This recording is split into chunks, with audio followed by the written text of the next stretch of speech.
With a Fox News alert, we finally got our hands on that affidavit used to raid President Trump's house. خب با شما هستیم با بمب خبری فاکس نیوز. بالاخره اون کیفر خواستی که ازش استفاده کردن تا به خونه پرزیدنت ترامپ یورش ببرن به دست ما هم رسید. And as expected, the media is freaking out. خب همونجوری که میشد حد زد، کل رسانه‌ها وحشت کردن. But I can tell you that the hair on the back of my neck stood up when I saw those classification markings referenced here. فقط بگم که وقتی این موارد محرمانه که اینجا تیتراژ آورده شده رو دیدم، موهای پس گردنم همش سیخ شده بود. Here's the redacted portion back in the back. But the front several pages have been unsealed. اینها بخشی از اطلاعاتیه که روش سانسور شده، ولی میتونم بگم که اون صفحه آخرش کاملا واضح آدم میتونه بخونه. Jessica, let's start with the biggest revelations from this redacted affidavit. جسیکا، بیا با بزرگترین افشاگری‌های این حکم سانسور شده شروع کنیم. Yeah, so a lot of really intricate and quite frankly startling details. آره، کلی اطلاعات پیچیده و خیلی شگفت‌آور داخلش بود. Why was a search needed? This is so unprecedented, so unusual. Why did the FBI need to go and get boxes? And this affidavit does lay that out exactly. واقعا چرا جستجو لازم بود؟ این خیلی بی سابقه است، خیلی هم غیر معموله. چرا FBI میرفت اون جواب رو برمی داشت می آورد و این استشهادنامه الان دقیقاً همه اون مطالب مشخص میکنه. I'm not sure what affidavit she was looking at because this affidavit doesn't lay out anything. Half of it's blacked out. من نمیدونم در مورد کدوم کیفر خواست حرف میزد، چون اینی که ما داریم میبینیم که هیچ دلیلی رو توضیح نمیده. نصفش کلا سیاه شده. Here's what the affidavit doesn't say. We're pretty sure Trump has the nuclear football in Melania's shoe closet. این چیزایی که این کیفر خواست به ما نمیگه، مثلا اینکه ترامپ کدای پرتاب موشک‌های هسته‌ای تو کمد کفشای ملانیا گذاشته بود. But here's what it does say. We are likely to find evidence of obstruction. ولی چیزی که به ما میگه اینه که مثلا ما شواهدی از جلوگیری از اجرای قانون رو اونجا احتمالاً پیدا کنیم. What does that mean? The last time you were there, Trump let you in. You had lunch by the pool and he threw a lock on the storage closet because you told him to. این دیگه واقعا یعنی چی؟ بابا سری قبلی که اونجا بودید نشستید بغل استخر غذا خوردید، بعدم ترامپ یه قفل به انباری اضافه کرد به خاطر اینکه شما ازش خواسته بودید. Now you're going to go back in because you're likely to find evidence of obstruction? Again, what does that even mean? That you'll likely find the lock you told him to put on the storage closet? حالا یا شما میخواین دوباره برگردین برین تو که شاید یه شواهدی از جلوگیری از اجرای قانون پیدا کنین، یعنی مثلا اون قفلی رو پیدا کنین که خودتون بهش گفتید که به انباری اضافه بکنه. And by the way, the FBI agent, this guy named Bratt, whose signature is on the affidavit, is an Obama donor.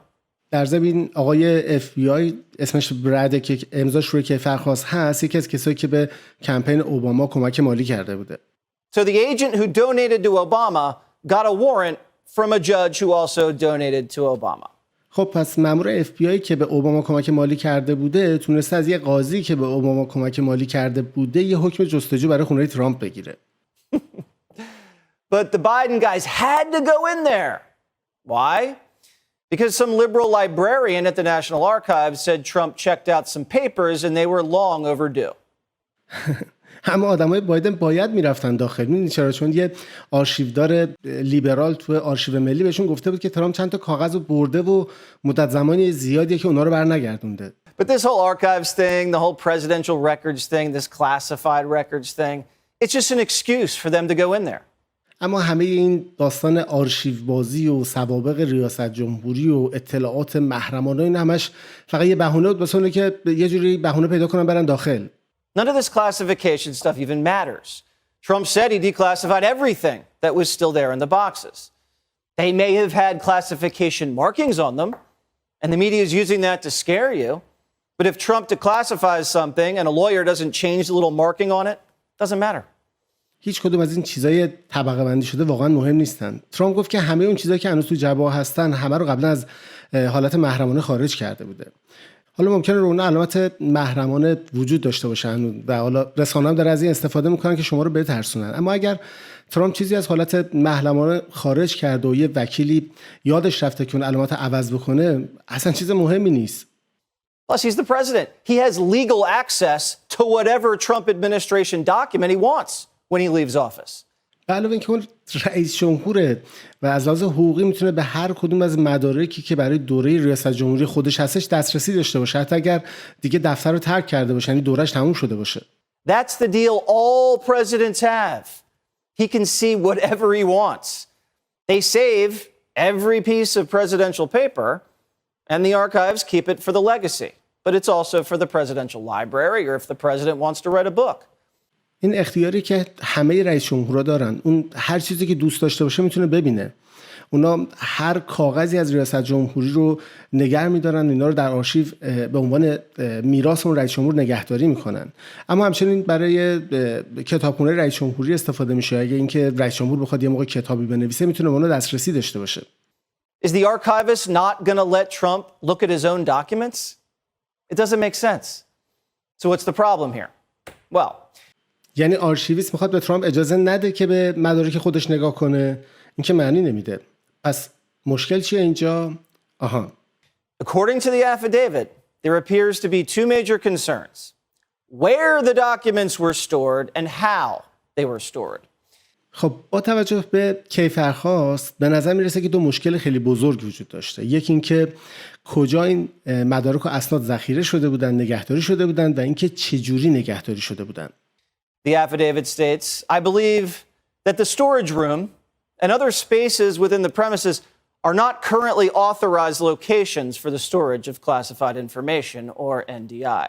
NDI is National Defense Information. در کیفر خواست طرف نوشته که به عقیده من اون محلی که الان اطلاعات محرمانه داره نگهداری میشه یا جاهای دیگه در اون فضا جای مناسب برای نگهداری اطلاعات محرمانه یا NDI محسوب نمیشه. منظورش از NDI هم همون اطلاعات دفاع ملیه. So let me get this straight.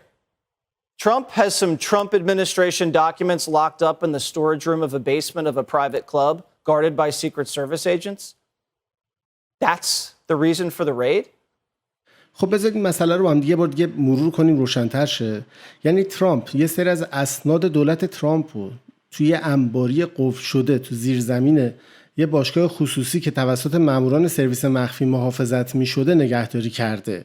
این دلیل میشه واسه حمله به خونه ترامپ؟ These are 10 times more secure than Hillary Clinton's materials left on a server in Chappaqua, begging for our enemies to penetrate. اینا حداقل 10 برابر امن‌تر بودن از اون اطلاعاتی که هیلاری کلینتون روی سرور خصوصی تا توی چاپاکوا گذاشت، اطلاعاتی که التماس می‌کردن به کشورهای خارجی و دشمنان ایالات متحده که تو رو خدا بیان ما رو هک کنید، بردارید، ببرید. But they also didn't like how the documents were stored. Are you ready for this?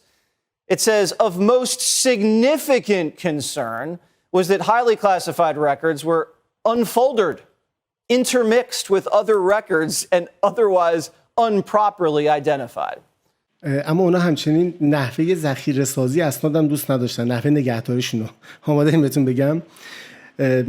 نوشتن که مهمترین نگرانی این بوده که اطلاعات بسیار طبقه بندی شده به صورت تا نشده با مدارک دیگه قاطی بوده و سخت بوده که آدم تشخیص بده کدوم مدارک برای کدومه. Wait a minute. You're telling me Trump's biggest crime is his filing system? That he mixed newspaper clippings with a love letter from Little Rocket? Man, call Staples right away. We need a paralegal in here immediately to organize these files. یه دقیقه صبر کن. یعنی شما به من بگین بزرگترین جرم ترامپ سیستم اشتباه نگهداری اسنادش بوده؟ اینکه مثلا بریدهای روزنامه رو با نامه‌های عاشقانه از رهبر کره شمالی یه جا نگه می‌داشته؟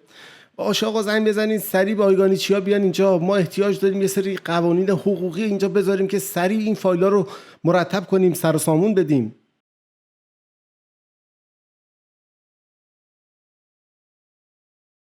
This is why the Justice Department didn't want to release the affidavit. که فرخواست کامل منتشر نکرد. می‌دونید چرا؟ چون آبروریزیه.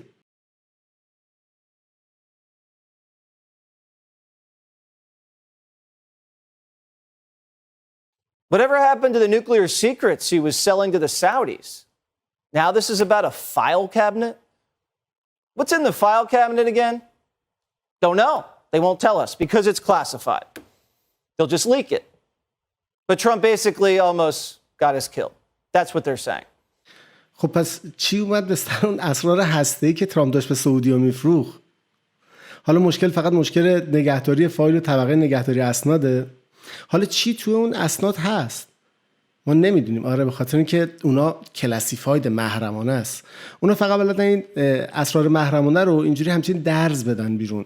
ولی ترامپ نزدیک بوده همه ما رو به کشتن بده. این چیزیه که قطعاً در موردش خیلی حرف میزنن. It's not like Trump left these documents at a computer repair shop run by a blind guy or anything, or forgot them at a halfway house filled with drug addicts. What does Biden think about all this? اما خب اینجوری هم نیست که مثلا ترامپ این اسناد رو توی مغازه تعمیرات کامپیوتر که توسط یه آدم نابینا اداره میشه جا گذاشته باشه، یا مثلا وسط مسیری که میره خونه که چپ و راستش پر از معتاده اون وسطا از دستش افتاده باشه و یادش رفته باشه. بذارید ببینید نظر بایدن در این رابطه چیه. Without a specialized area in which to receive classified documents, is it ever appropriate for a president to bring classified documents home with them? It depends on the document and depends on how secure they're bringing it. بدون داشتن یک مکان ویژه برای نگهداری اسناد محرمانه، آیا درسته که یک رئیس جمهور اسناد محرمانه رو به خونه خودش بیاره؟ والا بستگی داره به این مدارک که چی داره میاره و این که اینا رو چجوری داره میاره. Biden says it depends. He just raided his rival's house and now it depends. بایدن میگه بستگی داره. به خونه رقیب انتخاباتیش حمله کرده، بعد میگه بستگی داره. I think what he's really saying is Bill Clinton can lose the nuclear football, Hillary can get hacked by the Russians, and my family can leave computers and diaries all over the place, but Trump has to keep the letter Obama left him at the White House at Fort Knox. And if he doesn't, he's a spy. فکر کنم منظور واقعی بایدن اینه که بیل کلینتون میتونه کیف کلاهک‌های هسته‌ای رو گم کنه، هیلاری کلینتون میتونه توسط روسا هک بشه و خانواده من میتونه کامپیوتر و دفتر خاطراتش رو هر جایی دوست داره ولو کنه، اما ترامپ باید نامه اوباما رو که تو کاخ سفید براش گذاشته بوده رو تو قلعه فلک الافلاک نگه داره. اگه این کارو نکنه اون موقع جاسوسه. Trump should have just bleached the documents and said they were personal. They were about yoga with Barron, Don Jr.'s wedding plans. Then would they have called off the dogs? ترامپ باید همه این اسناد رو باید سفید کننده چیزی میشست، بعدم میگه آقا این اسناد خصوصی بوده. میگه آقا اسناد مربوط به کلاس رقص خردادیان بوده یا مربوط به برنامه شب حنابندون عروسی دونالد جونیور بوده. فکر می‌کنین موقع سگاشون رو کیش می‌کردن؟ Here's what Obama had to say about Hillary's excuses, remember? What I also know, because I handle a lot of classified information, is that there's classified and then there's classified. There's stuff that is really top secret, and there's stuff that is being presented to the president or the secretary of state that you might not want on the transom or going out over the wire, but is basically stuff that you could get in open source. یادتونه که اوباما در مورد هیلاری وقتی میخواست بهونه بیاره چی گفت؟ چیزی که من میدونم اینه که من خب به خاطر که اطلاعات محرمانه زیادی تو دست و بالم همیشه بوده، اینه که بعضی از چیزها هست که محرمانه است و بعضی چیزهای دیگه هست که محرمانه است. یعنی یه چیزایی هست که خیلی محرمانه است، بعضی چیزها هم هست خیلی محرمانه است، ولی مثلا چیزایی که به رئیس جمهور یا مثلا وزیر امور خارجه داده میشه این اطلاعات، اونا چیزایی که شاید دوست نداشته باشیم حالا مثلا تو رسانه ها مطرح بشه یا مثلا جایی سیو بشه رو هاردی سروری چیزی. منظورم اطلاعاتی که مثلا شاید بتونی از یه منبع دیگه‌ای هم تهیه‌اش بکنی. So, since it's Trump, the stuff is classified. You know the golf balls, the menus, the photos with Kanye in the Oval? This affidavit reads like a clumsy fishing expedition. Listen to this. خب دیگه از اینجا که الان داستان سر ترامپه دیگه همه چیز شده محرمانه. میدونی مثلا چی دیگه؟ تو پای گلف یا اون منوهایی که وجود داشته یا عکسایی که با این رپر کانیه تو اوال آفیس اون دفتر بیزی گرفته. این کیفر خواست کاملا مثل یه داستان سنگ مفت گنجیش مفت خیلی ناشیانه است. یعنی رفتن تو ببینه حالا چی پیدا میکنن. There is probable cause to believe that additional documents that contain classified NDI or that are presidential records subject to record retention requirements currently remain on the premises? گوش کنیم به این. دلایل احتمالی وجود داره که باور کنیم اسناد دیگه‌ای که حاوی اطلاعات طبقه بندی شده NDI هستند یا سوابق ریاست جمهوری مشمول الزامات نگهداری سوابق در حال حاضر هنوز در محل یه چیزایش باقی مونده. Notice the word or. They had no idea what they were looking for. That's why they asked the Epstein judge to let him take any presidential records from Trump's entire presidency. متوجه کلمه یا شدین؟ اونا عمرن نمیدونستن دنبال چی هستن. به خاطر همینه که از قاضی پرونده اپستاین خواسته بودن که بهشون اجازه بده که هر چیزی از سوابق و مدارک دوران ریاست جمهوری ترامپ میتونن وردارن به خودشون ببرن. Now, if they're looking for top secret documents that are about to get flushed down the toilet or sold to the Russians, why did they take Trump's passports? Why did they take his presidential rain jacket? Everybody knows what's going on here. حالا اگه اونا دنبال اسناد فوق محرمانه هستن، اسنادی که میترسن یه موقع پارش تو توالت ریخته بشه یا به روسیه فروخته بشه، چرا پاسپورت‌های ترامپ رو برداشتن بردن؟ چرا بارونی مخصوص دوران ریاست جمهوریشو برداشتن بردن؟ همه میدونن اینجا چه خبره. ترامپ یه سری مدارک محرمانه راشاگیت و همون حقوق‌بازی روسیه رو از حالت محرمانه خارج کرده بود. FBI می‌خواسته اونا رو مدارک رو برداره و برگردونه به FBI. Trump declassified a bunch of Russiagate documents and the FBI wants them back. There's also probably other stuff in there the Democrats don't want to get out. So this was a cleanup job. Plus a fishing expedition because they took anything that wasn't nailed down. حالا احتمالاً یه سری اسناد و مدارک دیگه هم اونجا بوده که دموکرات‌ها نمی‌خواستن این موقع بیاد بیرون آبروریزی بشه. خب پس یه کار تمیزکاری بوده که برن گنداشون اگر سند و مدرکی هست جمع جور بکنن.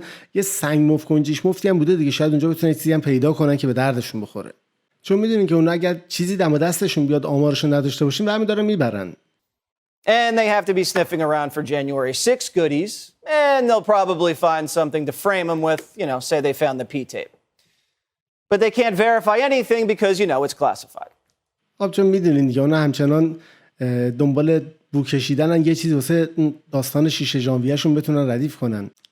و اینکه احتمالاً یه چیزی که بتونن باهاش دوباره برای ترامپ پاپوش درست کنن، مثلا بگن ما نوار پی تیپ هم نوار جیش ترامپ رو پیدا کردیم. ولی خب هیچ کدوم از این موارد رو نمیتونن تایید کنن. واسه چی؟ واسه اینکه خب میدونید دیگه، واسه اینکه محرمانه است. No wonder Biden doesn't want his fingers on this. This raid reeks. But we have proof Biden signed off on this investigation. The archivist spoke to Biden's White House counsel about it, and the White House counsel spoke to Biden about it. And he said, do whatever you need to do. جای تعجب نیست که بایدن نمیخواد پاش تو این داستان بیاد وسط. این حمله بوداره، اما ما شواهدی داریم که نشون میده بایدن این تحقیقات خود شخصا امضا کرده. یعنی اون آرشیو داره با مشاور کاخ سفید بایدن در رابطه بهش صحبت کرده و اون مشاور کاخ سفید با خود بایدن صحبت کرده در موردش. بایدن هم گفته که آقا هر کاری لازمه برید انجام بدید. Biden knew exactly what was going on here and what his boys were up to. You don't revoke your predecessor's privilege and say, I don't know what's going on. بایدن قطعاً میدونسته که اونجا چه خبر بوده و آدماش اونجا دنبال چی میگشتن. نمیتونی که همینجوری حقوق رئیس جمهور قبلی نادیده بگیری و بگی من نمیدونم چه خبره. Listen to the White House press secretary play dumb. Not a stretch. اینم مسئول رسانه‌ای کاخ سفیده که داره اینجا خودشو به خنگی میزنه. همینجوری هویی. Who in the White House knew about this investigation because the president has been adamant that he knew nothing, he got no warning about it.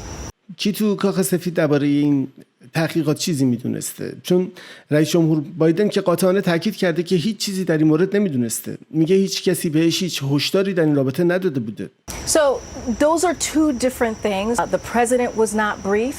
ببینید دو چیز کاملا متفاوته. رئیس جمهور اصلا در جریان نبوده. Are you saying that he didn't know about the actual that there would be a search warrant carried out because he did have to know about it about the documents being there because شما دارید میگید که اون واقعا خبر نداشته، یعنی اینکه یه حکم تفتیشی یا حکم جستجویی داره صادر میشه، به خاطر اینکه اون باید میدونسته که به حال یه سری مدارک خاصی هست که اونجا قرار داره. Again, two different things, right? We did not.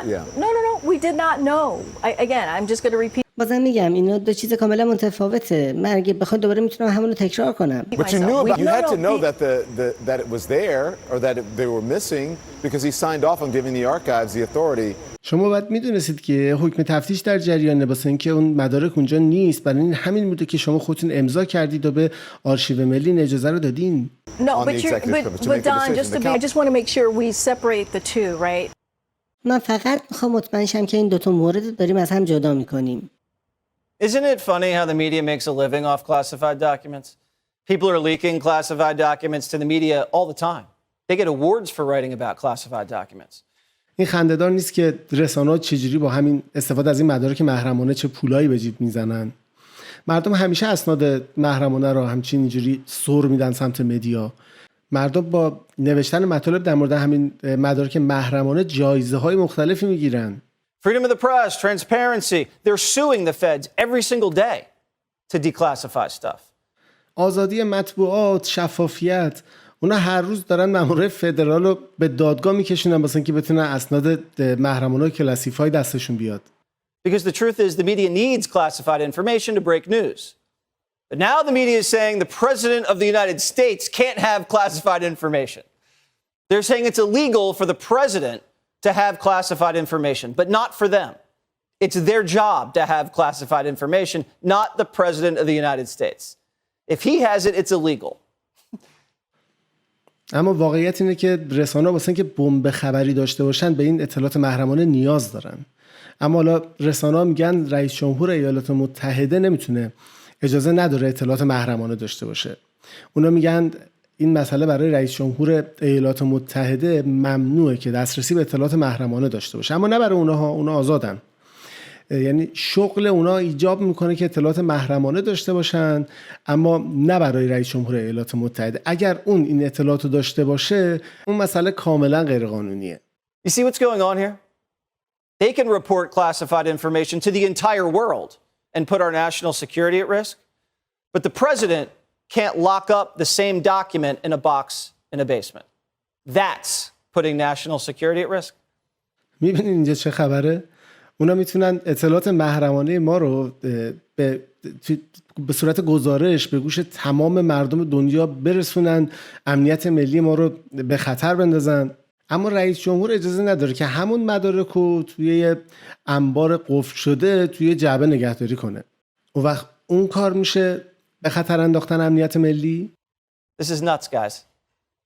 And the criminal statute that they stated in the affidavit doesn't even apply to the president. He's excluded. This affidavit's an airball. اون قانون کیفری هم که تو کیفر خواست ذکر کردن اصلا در مورد رئیس جمهور صادق نیست. رئیس جمهور از این قاعده مستثناه. این کیفر خواست در حقیقت یه تیری بوده که به سنگ خورده. Biden just raided his opponent's house, bribed his voters with your money, called half the country fascist, and then went back on vacation. بایدن اومد به خونه رقیبش حمله کرد، به رای دهنده‌هاش با پول من و شما رشوه داد، نصف بیشتر کشور رو نجات پرست خطاب کرد، بعد برگشت رفت به تعطیلاتش.